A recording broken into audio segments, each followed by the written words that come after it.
السلام عليكم ورحمة الله تعالى وبركاته. أعود إليكم من جديد لنتكلم عن إضرابات التعليم. فأولادنا كيضيعوا كيف ما كتعرفوا، كيف ما كتشوفوا في جميع مواقع التواصل الاجتماعي، ولا من موجب.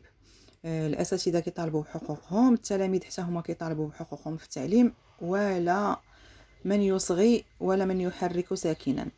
نخلي لكم هذا الفيديو. هذا السيد هذا راه قال كل شيء وشرح كل شيء مرة أخرى باش نأكدوا للمغاربة كاملين بأننا كنا كنديروا وقفة في الاستراحة، الوقت اللي الأستاذ خصو يمشي يستراح باش يقرر الحصة المقبلة كنا كنديروا الوقفة. ما يكذبش علينا شي واحد ويقول لنا باننا كنا كنضيعوا اولاد الناس. اللي مضيع اولاد الناس هو هذه الوزاره، هذه الوزاره الوصيه اللي جايبه ناس للاسف كيحكموا ما عارفش حتى القطاع. يجي ويقول الاستاذ بان 60 درهم اللي كياخذها استاذ المستوى السادس وكياخذها استاذ التعليم الثانوي الاعدادي في التاسعه، هاد 60 درهم غادي نديروا بها لاباس وغادي نغيروا الوضعيه ديالنا. كنجيو ناكدوا اليوم باننا ما جيناش نوقفوا على اننا نسقطوا نظام المآسي فقط.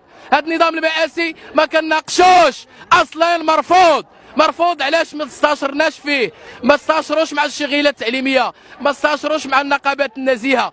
اذا بالتالي كنجيو ناكدوا بان المطلب الاول ديالنا هو اولا الزياده في الاجور بنسبه 100%. ما غاديش نقبلوا الزياده في الاجور بنسبه 10% وديرها لي 3 سنين مقطعه. سالينا مادام رفعتي الاسعار، ضربتي المازوت وليسانس، ضربتي الثمن بجوج، كان المازوت ب 7 درهم ولا المازوت ب 14 درهم، كان ليسانس ب 8 درهم ولا ب 16 درهم، البطاطا ولا المواطن المغربي كيشريها ب 260. هذا المواطن اللي كيقول كنضيعوا ولادو، حنا جينا نغوتوا على الحق اللي ما قادرش هو يغوت عليه وما غيقدرش يهضر عليه اكيد لحقاش ما منظميش. وبالتالي هذا رجل التعليم راه كان كيدير وقفه يوم الاحد ولكن ما كيتسوقوش ليه. علاش؟ لحقاش ما على بالهمش. في دول متقدمه يكفي انك دير الشاره يجيو يوقفوا معاك، يجيو يتفاوضوا معاك. هنا للاسف كدير نهار وما كيسولوش فيك، كدير يومين وما كيسولوش فيك. اذا حنا مضطرين للتصعيد، لسنا هواة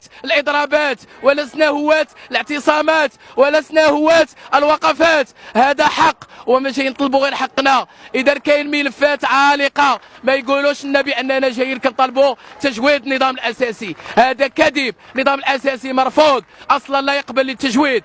حنا جايين نقبلوا، جايين نطلبوا ان هذه الملفات العالقه جميعا تحل. 18 تنسيقيه اللي واقفه اليوم كلها كطالب بحقوقها. هذه اتفاقات توقعات بين الوزاره الوصيه وبين الحكومه وبين المركزيات النقابيه وبين الباترونه، وللاسف الدوله كتلتف على هذه الاتفاقات. المطلب الثاني اللي كنهضروا عليه كاملين وعارفينه الاسر المغربيه كاملين هو ان هاد الناس كيحاولوا ما امكن يرفعوا الوتيره ديال الضغط على الاستاذ اعتمادا على المقاربه الضبطيه والزجريه باش نوليو نقولوا يا ربي رجعوا لنا النظام الاساسي تاع 2003. هذا النظام اللي اصلا كنا رافضينه كامل، كذلك نسخه طبق الاصل، ولكن كيصعدوا معاك باش تنسى المطالب الاساسيه اللي جاي عليها وكيخرجوا لك اشباه المناضلين اللي كيحاولوا يقزموا الملف المطلبي تاعك وكيخليو ان يجي السيد رئيس الحكومه وحكا راه غادي نحاولوا نديروا التجويد تاع النظام الاساسي ونشوفوا القضيه تاع الزياده في الاجور نشوفوا معكم. ما نعرف كاين امور اللي جايه مستقبلا خطيره، وهي ان سنوات التقاعد غادا تزاد. يولي استاذ اللي كيخدم في المهنه ديال التعليم، مهنه الاعصاب، يولي يدير لي كوش عاد يدخل الاقسام 65 سنه. يولي التقاعد تاعو هو السميك فاصله 5. يولي القانون التكبيلي للاضراب، لا يولي الاضراب شبه مستحيل. لا بغيتي دير اضراب حتى تجيب 95% ديال الشغيله وتسني معاك تعطي لوتوريزاسيون عاد دير الاضراب. اذا جينا نكذبوا تصريحات المغلوطه راه ماشي نتوما اللي تخرجوا تكذبوا، حنا اللي نخرجوا نكذبوا. كتقولوا بان الاساتذه كيتزايدوا، اساتذه ما كنقولوش لهم نظفوا الطواليطات، اساتذه ما كنقولوش لهم نظفوا الاقسام. اذا اتحداك وانا نقدم اليوم الاستقاله. لا ما كانتش فرعيات هنا كاينه في المغرب اللي ما فيهاش منظف، ما كايناش منظفه. شكون اللي غينظف ال 200 تلميذ كيدخل الطواليت والطواليت للاسف كتلقى ما كاينش حتى الماء، بلا ما نهضروا على المؤسسات اللي محيد لها الضوء، لحقاش الدوار سارق الضوء، الدوار سارق الضوء كيسقي به. اذا غادي نقطع الضوء للدوار وغادي نقطعوا المؤسسات التعليميه في سنه 2023. باقي كنهضروا على الضوء والماء. شنو ربحنا من هاد 73 مليار فاصله 9 اللي دخلت الميزانيه تاع التعليم في 2024؟ ربحنا حاجه واحده، هي اننا كنا كما قلنا كنا كنافيطيو ب 50 درهم باش نوصلوا للعمل ديالنا، ولينا كنافيطيو ب 150 درهم.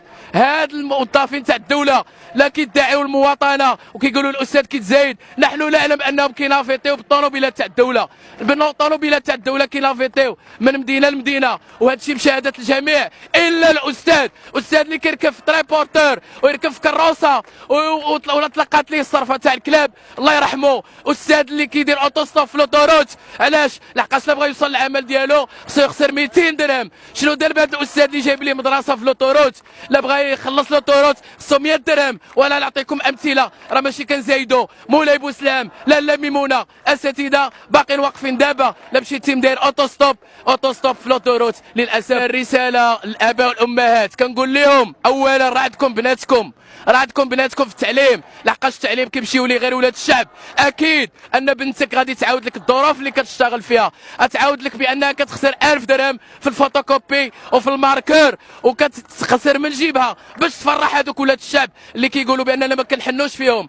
غتقول لك باننا درنا الشهرات السوداء لمده شهر، غتقول لك باننا في الصباح تاع العيد الناس معيده وكتضرب بولفاف وحنا مدايرين الوقفه هنا امام الوزاره، لحقاش كنا متوقعين هذا الشيء، ماشي مفاجاه. الوقت اللي كان الناس كدوز الصيف للاسف المنتجعات، حنا درنا الوقفه هنا في 1 غشت هنايا. اذا كنا متوقعين هادشي ما صدمناش، كنعرفوا بان الوزاره ديالنا تستثمر في الازمات. جا الزلزال تاع الحوز وقفنا حنا البرنامج النضالي، ولكن هي ما وقفاتش برنامج تاع السفات تاعها، بغات تستغل الفرصه. الزلزال وما نقصوش المازوت، واش هادو غيحنوا فيك؟ الزلزال وما نقصوش حتى لوطوروت عطاوها للناس مجانا، كيفاش غيحن فيك انت رجل التعليم اللي باقي كتخلص ب 5000 درهم، مخزني غيتخلص ب 4500؟ ما كنحقروش من المخزني، ولكن الاستاذ العمل تاعو ما كيوقفش في الباب تاع القسم. الاستاذ من كيمشي كيدي معاه 4 السيكان عامرين بالدفاتر والكتب باش يصححهم.